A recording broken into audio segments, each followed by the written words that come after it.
Good morning दोस्तों, स्वागत है आपका शर्मा संस्कृत एजुकेशन क्लासेज। आज हम एक नेक्स्ट प्रत्यय ले रहे हैं तदित प्रत्यय का। तदित प्रत्यय क्या होता है, हमने पिछले वीडियो में इसका विस्तार से इसका अर्थ देखा था। ये प्रत्यय किन के पीछे लगते हैं, तो एक बार हमारे साथ देखते रहिए। हम प्रत्यय ले रहे हैं तदित। क्या ले रहे हैं? तदित प्रत्यय। तदित प्रत्यय। हमने देखा कि जो तदित प्रत्यय हैं वह शब्दों के पीछे लगते हैं। किसके पीछे लगते हैं? शब्दों के पीछे लगते हैं। इनसे पहले अपने जो धातु के पीछे लगते हैं वो हम पूरे प्रत्यय पढ़े हैं, उसे कहते हैं कृदंत प्रत्यय है। आज हम देखते हैं तदित प्रत्यय, वो किसके पीछे लगते हैं? शब्दों के पीछे लगते हैं। तो ये प्रत्यय पुत्र, भवः, अपत्य अर्थ में चलते हैं। अपत्य अर्थ में चलते हैं। यह कोई विशेष नहीं है, हमें इतना याद रखना है जो तदित प्रत्यय है पुत्र अर्थ में, भव अर्थ में और अपत्य अर्थ में चलते हैं। अर्थात ये सारे किसके पीछे लगेंगे? शब्दों के पीछे लगेंगे। तो हमने देखा कि तो तदित प्रत्यय में आने वाले प्रत्यय, तदित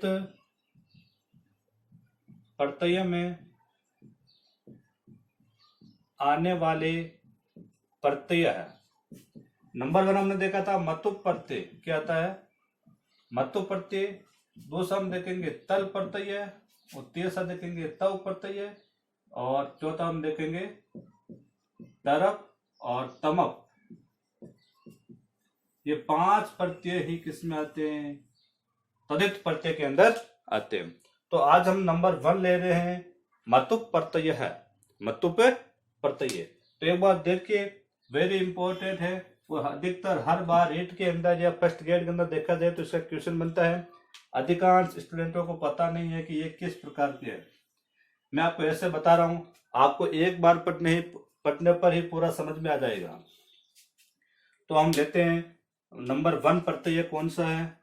मतुप प्रत्यय। मतुप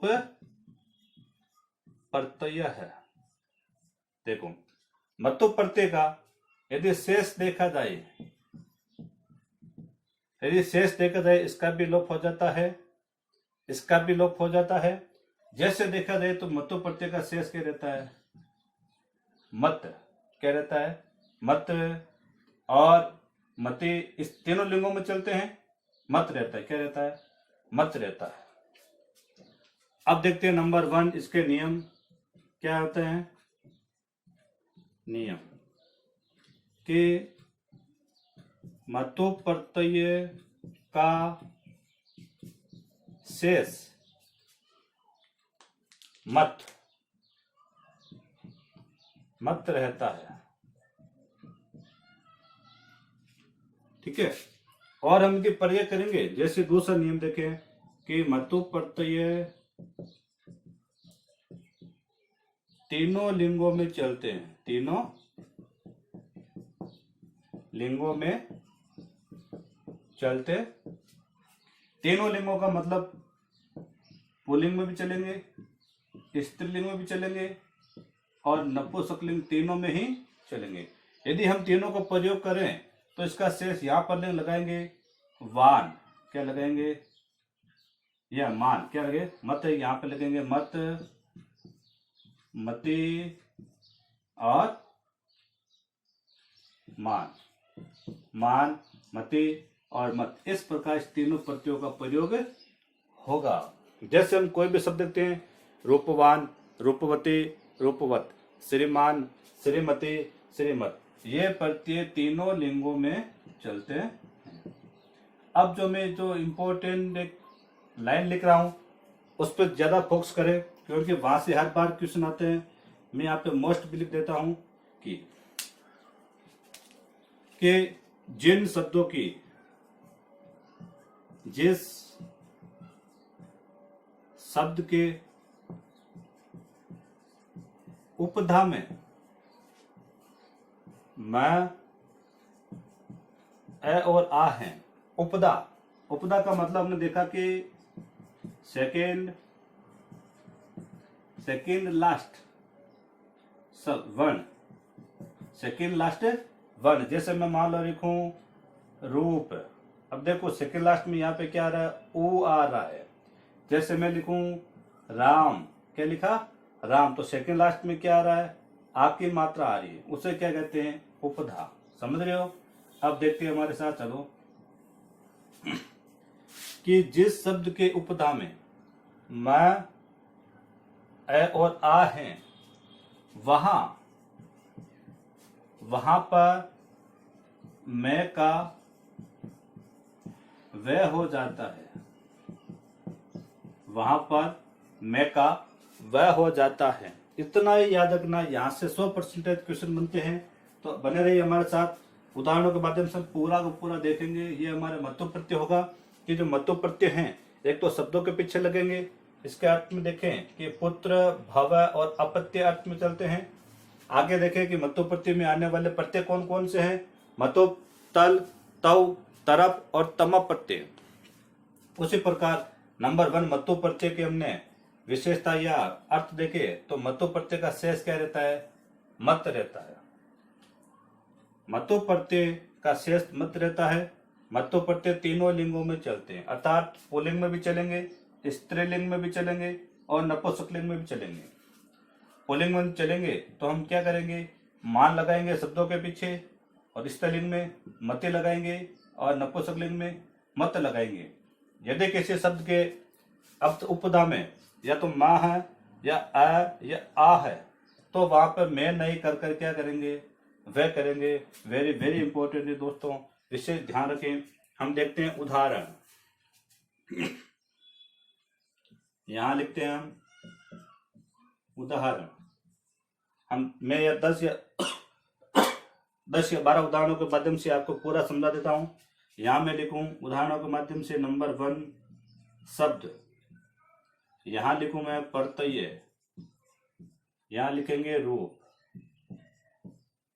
रूप चलेंगे तो किस में चलेंगे, पुल्लिंग, स्त्रीलिंग, नपुंसकलिंग। तो देखते रहे 4 उदाहरण, और 4 उदाहरण हम चारों लेंगे। देखिए नंबर 1 हम ले रहा हूं रूप, रूप ले लो। गुण,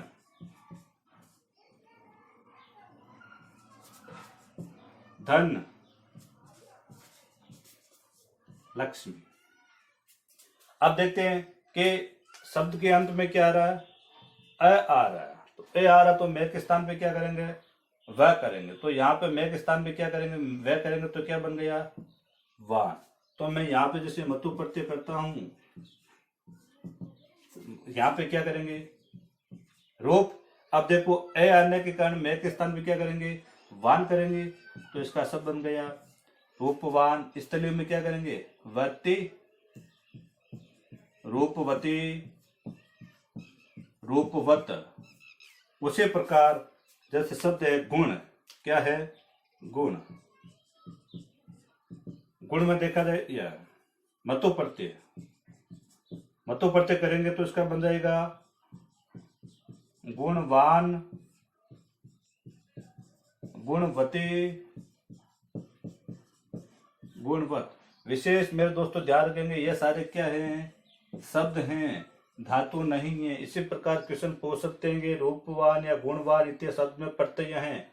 मतु प्रत्यय है, कत्वतु प्रत्यय है और सानच प्रत्यय है। विशेष ध्यान रखेंगे तो कौन सा प्रत्यय करेंगे, मतु प्रत्यय, क्योंकि ये शब्द हैं, धातु नहीं है।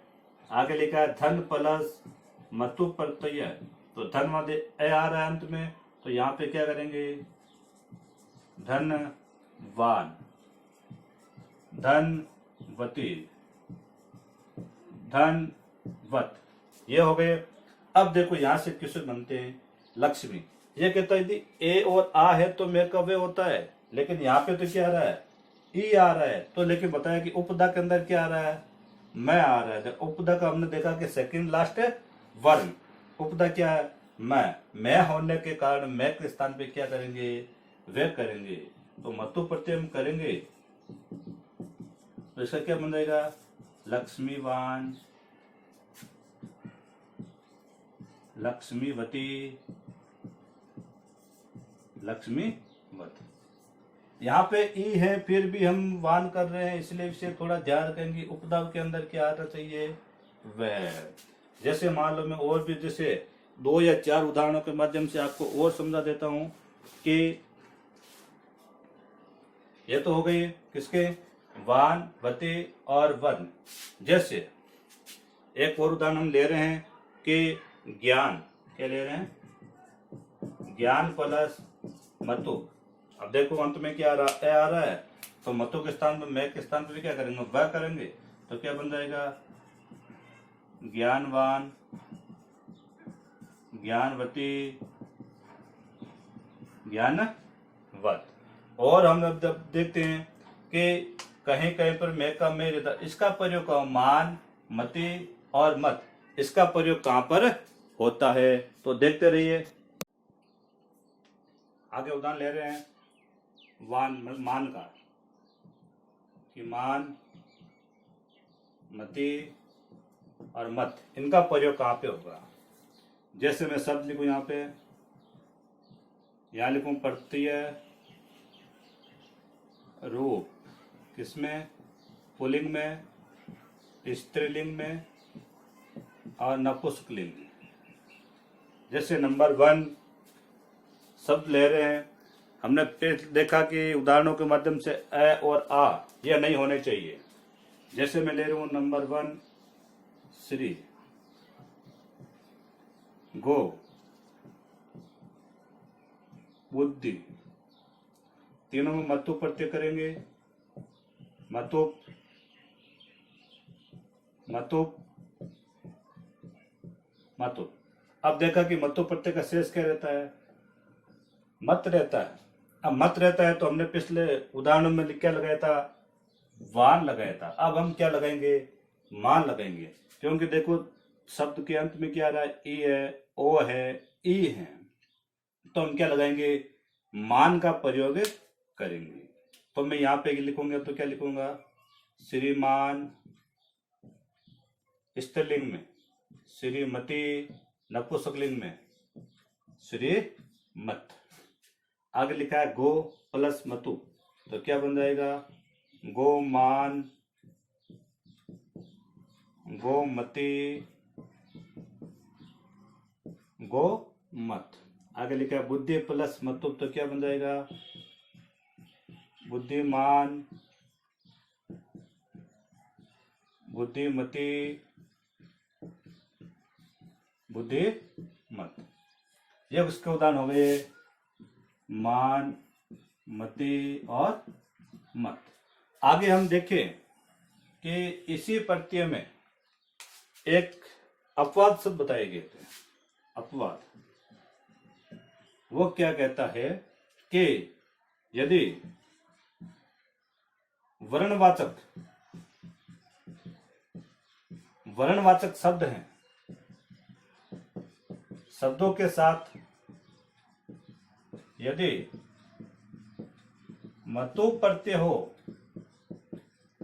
तो शेष वर्णवाचक शब्द ही रहते हैं, वर्णवाचक शब्द ही रहते हैं। वर्णवाचक का मतलब जैसे कलर, रंग है सफेद, जैसे मान लो मैं लिखूं सफेद को मतलब कहते हैं शुक्ल है, शुक्ल मतलब सफेद, रक्त मतलब लाल, कृष्ण मतलब काला। अब तीनों के पीछे मतु प्रत्यय लगाएंगे तो शेष क्या रहेगा, यही वर्ण वापिस रहेंगे। जैसे यहां पे मैं लिखूं शुक्ल मतु, शुक्ल प्लस मतु।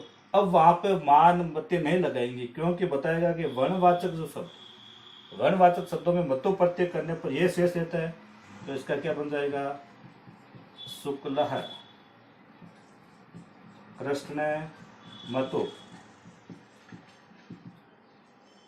कृष्ण।